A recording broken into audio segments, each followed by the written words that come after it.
Constable जी Munir Ahmad, CRPF 41 battalion, Madhya Pradesh, Bhopal. मैं इस press conference में बताना चाहता हूँ, सबसे पहले तो मैं जो पहलगाम हमला हुआ उसकी मैं मजम्मत करता हूँ। वो जो भी दहशताना हमला हुआ है उसकी कड़ी मजम्मत करता हूँ और जो गवर्नमेंट ने एक्शन लिए हैं उसकी मैं सराहना करता हूँ। तो मैं आपको बता दूं कि मेरे साथ ये जो घटना घटी है, मैं इसको पूरा बयान करूंगा यहाँ, और प्राइम मिनिस्टर साहब से और होम मिनिस्टर साहब से मैं अपील करता हूँ कि मेरे साथ जस्टिस होना चाहिए, इंसाफ होना चाहिए। जैसा कि आपको पता है कि मैंने एक पाक नेशनल से शादी की। मैं आपको बता दूं कि 47 जब देश विभाजन हुआ उससे पहले ये हमारा परिवार इकट्ठा एक जगह रहते थे। हम यहीं तहसील बलवाल के हंडवाल गांव में। देश विभाजन हुआ उसके बाद हमारे परिवार बट गया, हमारे कुछ परिवार के लोग वहाँ चले गए, कुछ यहाँ रह गए। तो आपस में आना जाना मुलाकात चलती रही। तो उसके बाद जब हमारा टाइम आया तो हमारे माता पिता के द्वारा जो है बचपन में ही हमारी शादी तय कर दी गई। तो फिर मैंने CRPF में ज्वाइनिंग की 2017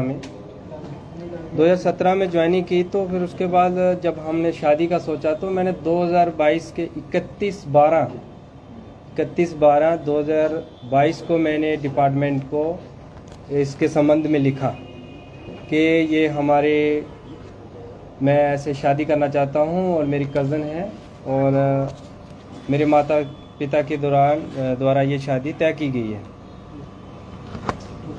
तो डिपार्टमेंट ने मेरी उस लेटर पे कुछ आपत्तियाँ लगाई, जिससे कि उन्होंने मेरे से मांगा कि शादी का कार्ड और शादी कौन सी जगह पे होनी वो और शादी की तिथि। तो मैंने वो 2023 में वो सब क्लियर करके डेट शादी की फिक्स हुई तो मैंने वो डिपार्टमेंट को दे दिए। 72 बटालियन CRPF सुंदरबनी में मैंने वो आवेदन दिया। फिर वो मेरा आवेदन जो है DIG रेंज हीरानगर के पास गया CRPF। फिर उसके बाद वो IG सेक्टर CRPF जम्मू के पास गया।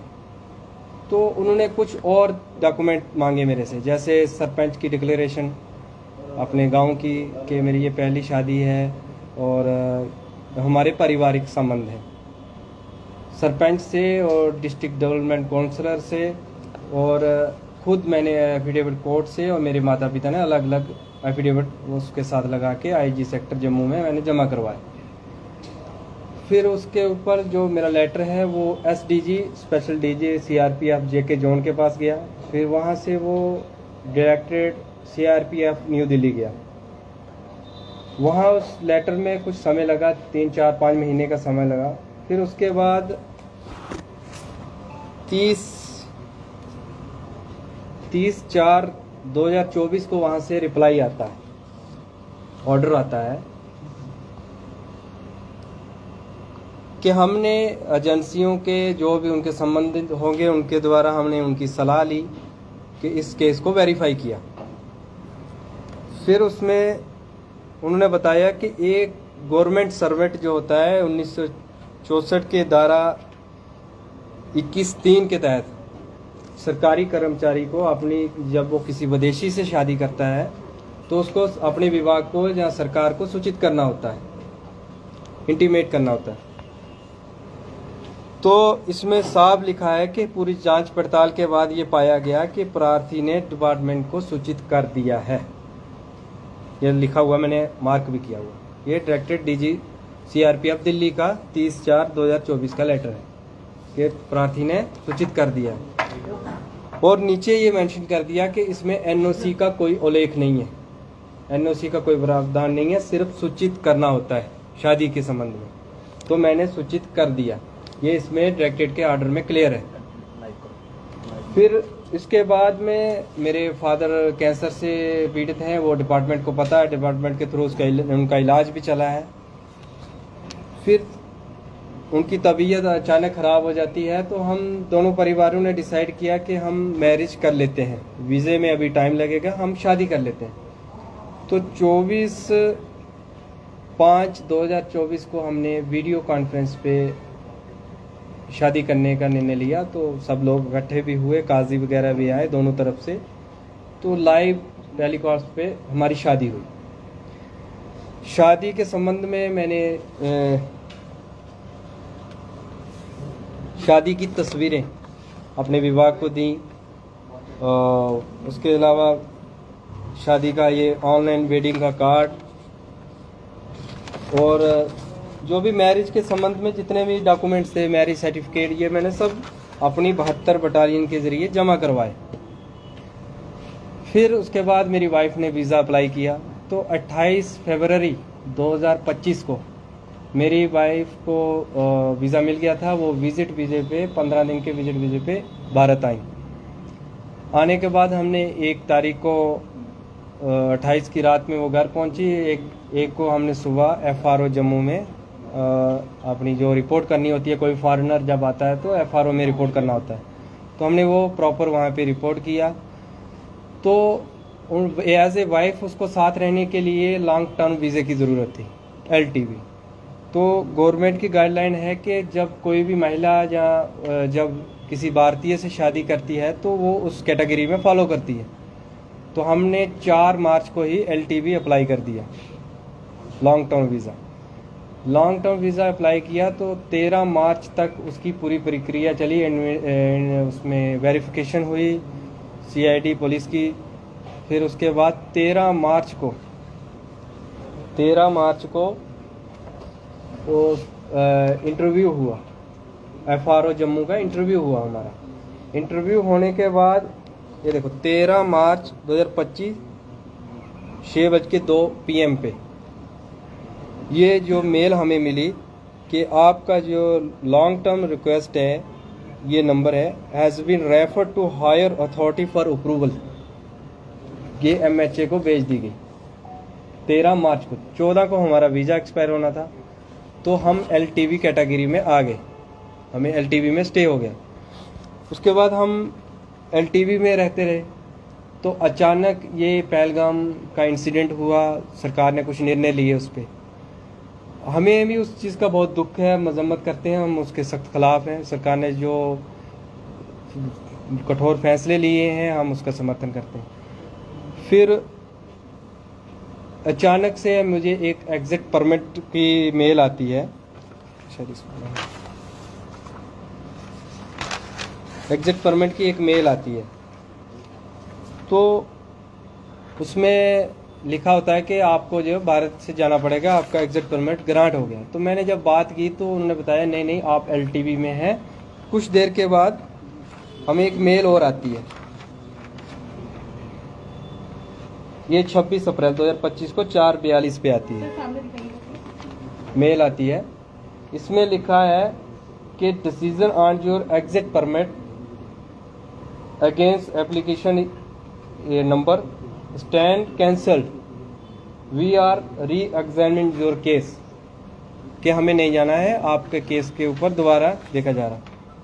और गवर्नमेंट ऑफ इंडिया का जो नोटिस है, जो ऑर्डर आया था, जो ये वीज़े रिवोक का, वो ये है, उसमें क्लियर लिखा है गवर्नमेंट ने, ये सीरियल नंबर 16 वीज़े हैं। उसमें LTV एक ऐसा मात्र वीज़ा है जिसके ऊपर ये कोई भी डेडलाइन लागू नहीं होती। एग्जिट परमिट जो है, एग्जिट वीज़ा, ये सभी हैं, LTV वैलिड है। Issue of new visa allowed, new वीज़े जो मिलेंगे वो सिर्फ LTV को ही मिलेंगे। और ये ऑर्डर डेडलाइन जो है नॉट एप्लीकेबल, LTV पे ये लागू नहीं होती है, ये क्लियर था। हम इस दौरान हम रहते रहे। फिर 28 या 27 को हमें तहसीलदार की तरफ से एक नोटिस आता है विजिट वीज़े का, ना कि LTV का। LTV का उसमें कोई जिक्र नहीं है, विजिट वीज़े का आता है। वो लिखते हैं कि आपका विजिट वीज़ा 22 मार्च को ख़त्म हो गया है। हालांकि हमारा विजिट वीज़ा 14 मार्च को ख़त्म हो गया था, 22 को नहीं हुआ, 14 मार्च को ही ख़त्म हो गया था। तो हमने उस टाइम हमें जाने के लिए बोल दिया, तो हमने अपने एडवोकेट अंकुश शर्मा जी से बात की। तो हमने हाई कोर्ट से अपील की कि हमारे साथ ये गलत हो रहा है कि हमने ये LTV में आते हैं, हमने पूरी परमिशन से शादी की है, CRP को इंटीमेशन किया हुआ है, सारे डॉक्यूमेंट्स लगाए। तो हाई कोर्ट ने उसको सुना। ये उस टाइम सुना जब जम्मू से PCR से हमें रवाना कर दिया था अटारी बागा बॉर्डर के लिए। हाई कोर्ट ने सारी ये चीज़ें सुनने के बाद एक ऑर्डर निकाला, जिसके ऑर्डर के तहत उन्हें बागा बॉर्डर से वापस हमारे घर लाया गया कि इनका जो ये केस है ये LTV में ही फॉलो करते हैं। जब घर आ गए तो कल अचानक मैंने कुछ सोशल मीडिया पे कुछ ऐसे न्यूज़ चैनल में मैंने सुना कि CRPF जवान के खिलाफ कुछ एक्शन लेने वाली है, जवान ने कुछ वायलेशन की है। तो होते होते शाम के कोई 5:30-6 बजे कुछ 4 लोग डिपार्टमेंट के मेरे घर आते हैं। ये 41 बटालियन से आते हैं, कुछ जम्मू IG सेक्टर ऑफिस से आते हैं, CRPF बान तालाब से। उन्होंने आके एक नोटिस दिया। जब मैंने उस नोटिस को पढ़ा, उसमें फर्स्ट पैरे में उन्होंने लिखा है कि जवान ने निकाह की सूचना डिपार्टमेंट को दी है। निकाह ही मैरिज होती है, मैं आपको ये क्लियर करता हूँ कि निकाह ही मैरिज होती है, वो ही मैरिज है। निकाह की सूचना दी है। उसके बाद वाइफ को वीज़ा ख़त्म होने के बाद इलीगल तरीके से यहाँ रखा। हालांकि ये FRO की तरफ से हमें अप्रूवल है, जो कंसर्न अथॉरिटी है वीज़े की, और LTV में उन्होंने स्टे दिया और हाई कोर्ट ने इस चीज़ को माना है। और गवर्नमेंट ऑफ इंडिया की गाइडलाइन भी उस पर यही है, साफ क्लियर है, आप देख सकते हो। इस पर लिखा है नॉट एप्लीकेबल, इस पर लागू नहीं होता जो ऑर्डर निकला है LTV पे। तो उस ऑर्डर में मेरे पे लिख दिया ये सब कारण उन्होंने कि इन्फॉर्म नहीं किया। हालांकि मैंने जब मेरी वाइफ यहाँ आई, मेरे पास अभी भी प्रूफ है, व्हाट्सएप में है। मैंने 72 बटालियन में विजिट वीजे की कापियाँ, अपने निकाह सर्टिफिकेट, ये फ़ोटो, ये सब चीज़ें मैंने 72 बटालियन में भी जमा किए। तो 72 बटालियन में मैंने ये जमा किए थे। फिर उसके बाद जब मैंने 13 मार्च को LTV का मैंने प्रोसीजर जो मेरा कंप्लीट हुआ, मैंने वो भी अपने 72 बटालियन को LTV के लिए बता दिया कि मैंने LTV में स्टे कर रही है मेरी वाइफ। 23 मार्च 2025 को मैं छुट्टी से रिपोर्ट करता हूँ। शिवखोड़ी रियासी में मेरी कंपनी थी 72 बटालियन की। वहाँ से फिर मैं हेडक्वार्टर जाता हूँ 25 मार्च को 2025 को। कुछ ट्रेनिंग के मामले में वहाँ भेजा गया था। तो 27 तारीख को अचानक सुबह, 27 मार्च को अचानक सुबह मुझे, हमारे मार्का होता है उसमें मुझे बुलाया गया डिप्टी कमांडेंट की तरफ से। तो मुझे बोला गया कि आपको ट्रांसफ़र कर दिया गया है 41 बटालियन भोपाल मध्य प्रदेश में, तो आपको वहाँ पे रिपोर्ट करना। तो मैंने वहाँ पूछा कि क्या कारण है। मेरा अभी 2027 में JNK का टेन्योर पूरा होना था, क्योंकि जो जवान छत्तीसगढ़ में पोस्टेड होता है तो वहाँ से उसे चॉइस मिलती है। छत्तीसगढ़ ऑपरेशन एरिया के बाद उसको चॉइस मिलती है कि आप कहाँ जाना चाहते हो। तो मैं छत्तीसगढ़ का टेन्योर काट के मैं चॉइस पोस्टिंग जम्मू में आया था। तो मेरा 2027 में ये टेन्योर कंप्लीट होना था यहाँ। तो मुझे अचानक कर दिया। मैंने कहा कि मैं DG साहब का इंटरव्यू लेना चाहता हूँ कि ऐसे मुझे अचानक क्यों ट्रांसफ़र किया जा रहा है। तो उन्होंने कहा कि नहीं, आपको अभी हमने आपका मूवमेंट ऑर्डर निकाल दिया है, आप चले जाइए, आप 41 में रिपोर्ट करिए, वहाँ से आप इंटरव्यू लीजिए। जब भी ट्रांसफ़र किसी जवान की होती है तो उसमें 15 दिन या 12 दिन का डिस्टेंस के हिसाब से JT टाइम मिलता है, जो जर्नी टाइम होता है कि उस 15 दिन या 12 दिन के बाद उसको वहाँ हाजिरी करनी होती है, रिपोर्ट करनी होती है।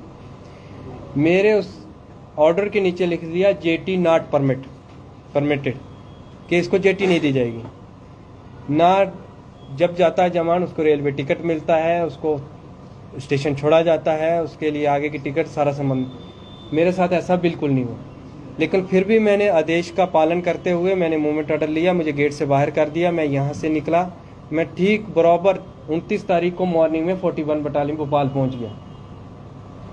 मैंने वहाँ जाके रिपोर्ट की। मैंने जाते ही फर्स्ट इंटरव्यू में डिप्टी कमांडेंट सर के जाते ही उसी दिन मेरा इंटरव्यू हुआ। मैंने वहाँ पूरी कहानी बताई, ऐसे ऐसे मैंने शादी की, ये हुआ। उसके बाद मुझे ट्रांसफ़र कर दिया गया। तो मैं डीजी सर का इंटरव्यू लेना चाहता हूँ इसके संबंध में। तो उसके बाद सीओ सर का इंटरव्यू हुआ तो सीओ सर ने कहा कि ठीक है, आप आवेदन दे दीजिए, आप सीओ साहब का इंटरव्यू ले दीजिए और आपने शादी के संबंध में हमारी बटालियन को भी एक आवेदन दे दीजिए ताकि हमारी बटालियन को, हमारे नया सेक्टर, नया जोन है, इसको भी आपकी मैरिज के बारे में इंटीमेट हो जाए। मैंने सारे डॉक्यूमेंट्स लगाए, डायरेक्टेड का ऑर्डर लगाया सूचित होने का, मैरिज सर्टिफिकेट के सारे A to Z प्रूफ मैंने उसके साथ लगाए। और LTV का मैंने उसमें लिखा कि LTV का अप्रूवल के लिए MHA को किया हुआ है, जिसकी प्रक्रिया जम्मू FRO के द्वारा की जा रही है। उसमें मैंने क्लियर लिखा है, मैंने सूचित किया, वहाँ सबमिट कर दिया। और DG साहब का मैंने इंटरव्यू के लिए एक एप्लीकेशन दी वहाँ पे। DG सर के इंटरव्यू में मैंने वहाँ उसमें भी यही लिखा कि मैंने ऐसे ऐसे शादी की, ऐसे सूचित करके मैंने प्रॉपर चैनल फॉलो करके मैंने शादी की। और मेरी वाइफ जम्मू में है, मेरे पेरेंट्स जो हैं बीमार हैं, फादर कैंसर पेशेंट है, डिपार्टमेंट उससे पहले अवगत है, डिपार्टमेंट के थ्रू उनका ट्रीटमेंट मैंने करवाया है टाटा हॉस्पिटल मुंबई में। तो डिजिटेशन दे दी, वो अभी अंडर प्रोसेस में है, अभी मतलब उसकी अप्रूवल आनी है इंटरव्यू लेने के लिए। तो उस दौरान ये इंसिडेंट हुआ, गवर्नमेंट ने कुछ गाइडलाइन निकाली, तो मैं 6 दिन के लिए छुट्टी मैं घर आ गया। इसके संबंध में मैं घर पहुंचा, उसी दिन ये नोटिस 12 से हुआ हमारे साथ। हाई कोर्ट से अपील की, हाई कोर्ट ने हमारी बात को सुना, हमें रिलीफ दिया। तो फिर ये अचानक से 41 बटालियन की कमांडेंट सर की तरफ से ये लेटर कल मुझे रिसीव हुआ। उसमें उन्होंने इस चीज़ का उल्लेख किया है कि आपने डिपार्टमेंट को बताया नहीं, और उसी में एक चीज़ ये भी मेंशन की है कि निकाह के लिए बताया है। निकाह ही शादी होती है, निकाह नामा ही मैंने उनको दिया है। और इस चीज़ को ये DG डायरेक्टेड का जो लेटर है उसमें भी ये क्लियर है कि डिपार्टमेंट को मैंने सूचित किया है, और NOC का कोई उल्लेख नहीं है, सिर्फ इंटीमेशन करना होता है। तो इसके बरहस मुझे डिसमिस फ्रॉम सर्विस कर दिया। तो मेरी प्रधानमंत्री जी से और गृह मंत्री जी से अपील है एक जवान की हैसियत से ही कि मेरे साथ जस्टिस होना चाहिए। जब मेरे पास डॉक्यूमेंट कंप्लीट हैं, हर चीज़ मेरी प्रॉपर है, तो ऐसा क्यों? ऐसा क्यों? आगे का स्टेप क्या रहेगा आपका?